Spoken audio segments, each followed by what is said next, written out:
Hello travellers, it's Jay here, making a roughly week 1 update now for the Bleed Hammer Throw Paladin cycle starter video I put up. So I wanted to go over my overall experience with the build along with where my gear has ended up now, and I've had a really good time with it, and as you can see in the background, we're doing a tier 4 Julra, and she is melting. The single target is probably one of the best aspects of the build. I said that in the initial video, and just playing it through from no gear to pretty much decked out in full exalted items has really confirmed that. It's still an incredible starter, and I highly recommend it. It will take you from literally level 3 when you get the skill all the way to 500 plus corruption and tier 4 Julra. And she'll be dead in just a moment now. And let's get into the gear, the skills, blessings, all that.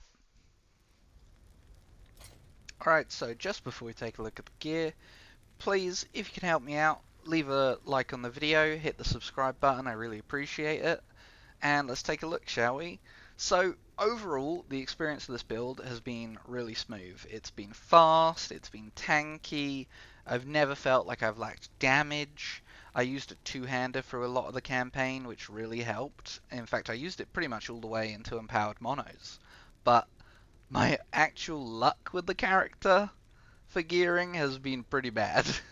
I have not had very good luck when it comes to both idols and exalteds or even legendary items.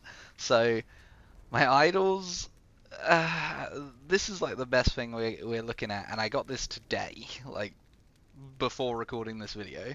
So we got the chance to smite maxed out and an almost maxed roll on that increased physical damage over time. So really good. But I would like the bleed duration physical damage over time on everything else. And the issue is that like the ranges are it's just not enough. So my smite idols are pretty good, but the large idols not so much. My weapon is kind of in a similar boat. I got a decent Exalted Bleed chance. I pretty much got this as soon as I hit Exalted Monoliths. This was the axe I switched into from using a two-hander, and I haven't replaced it after, what are we looking at, about 8 days now? So it's only got a tier 5 damage over time roll, and it's not even a max roll. Tier 1 increased fizz, useless suffixes, so I don't have slow and I don't have chill in my build, which would be massive defensive layers. My helmet, this helmet was really good at the time because I needed that endurance, but now I just wish I had slightly higher physical penetration and literally anything other than the exalted endurance because I am egregiously overcapped. This chest piece I got pretty recently and it's good, but one, it's not refined very well, and two, I really wish, again, the Fizz Pen was like a tier higher. I don't really need the Necro Res. I would much prefer double HP. My belt is actually quite nice. We're looking at tier 7 health, hybrid health, and mana regen. Really, I would have preferred physical damage and ward ailment cleanse, but still very happy with this belt. It's even got a little bit of forging potential still, and it's got a nice armor roll. This is the only rare piece of gear I still have. I got this pretty early on. It was really nice at a time when I needed that endurance, but again, I really don't need the endurance anymore. My Exalted Ring, I got this a couple days ago now, and this is quite nice. It allowed me to cap off my Fizz Res. I don't need the Cold Res though. You'll notice a theme where a lot of my gear has a dead stat, and it's quite unfortunate. These gloves were gonna be insane, but I literally Glyph of Despair to the Poison Res from tier 1 up to tier 5. So very unfortunate. I would have much preferred to be able to craft Hybrid Health and have the Poison Res sealed. These boots are pretty good, but I messed up. I manually crafted the Poison Res on, and then I got these gloves pretty soon after. I wish I'd done I wish I'd done flat HP, but what can you do? Uh, the the relic, it's fine.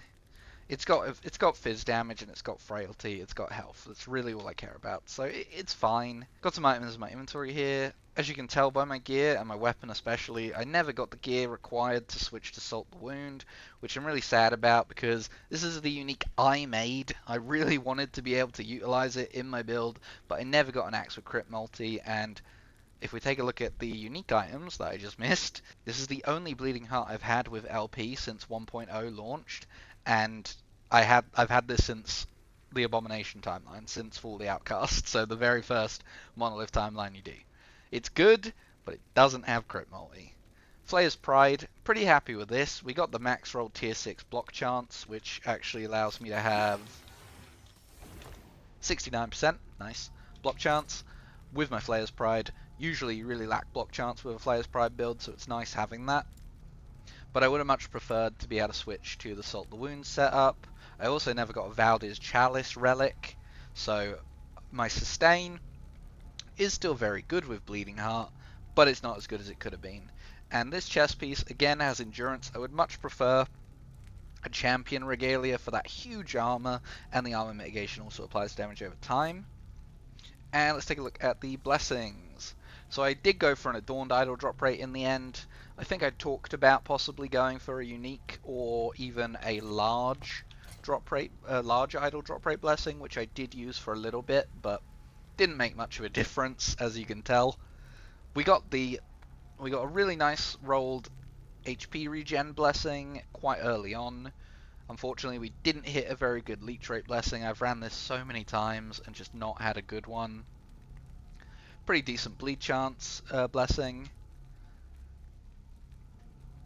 Block chance blessing, not very good. The block chance is okay, but the block effectiveness, I cannot seem to roll higher than this. I've actually rolled lower. I've rolled the minimum roll twice, which really, really hurts. Same with the armor blessing. I can't seem to get higher than 205. But even with all that, if we go over to the target dummy here, approaching stat cap now, we're able to get between 2 and 3 million bleed ticks on the dummy, which is that's pretty damn high. And this isn't even a particularly good example of it. If you do it against a big boss like A-Bomb or Zombie Dragon or Hearten, they'll have like twice the amount of stacks and be taking about twice the amount of damage. And if I had been able to get Salt the Wound on the build, we probably would have doubled our damage or maybe even tripled it as well. So the passives, pretty much exactly the same as my initial video, which, by the way, if you haven't seen, will be a link in the description and the pinned comment. The only thing I really dropped was I didn't need Blinding Light and I didn't need Defiance. I have got Void Corruption, but I never got round to utilizing it because I never got Salt the Wound on the build, sadly. So overall, the experience of the build, even with my terrible luck, has been really, really good. Really great single target, smooth monolith gameplay, very smooth overall gearing progression. Getting every upgrade felt very impactful, while even though the build was still very capable without a lot of the big upgrades I got. Like, I had a much worse chest for a very long time, and even without this chest, the build was still capable of 400 plus corruption. I'm now well into the 500s and no real sign of slowing down. I do have to do some actual boss mechanics now, unfortunately. I know it's awful. I'll put a little bit of monolith gameplay in after all this, and I will also have in the description a fully decked out, legendary potentialed up, exalted, sealed affix planner for the end game version of this build if you do want to push it.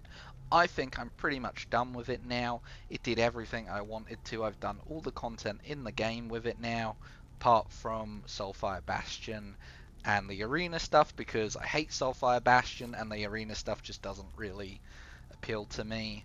But the other two dungeons I've done at tier 4, and like I said, 500 plus corruption all day, no issues whatsoever.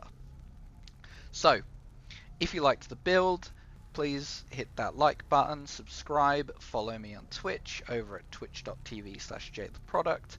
Really appreciate you all. Thank you very much for watching, and I'll see you next time. Bye.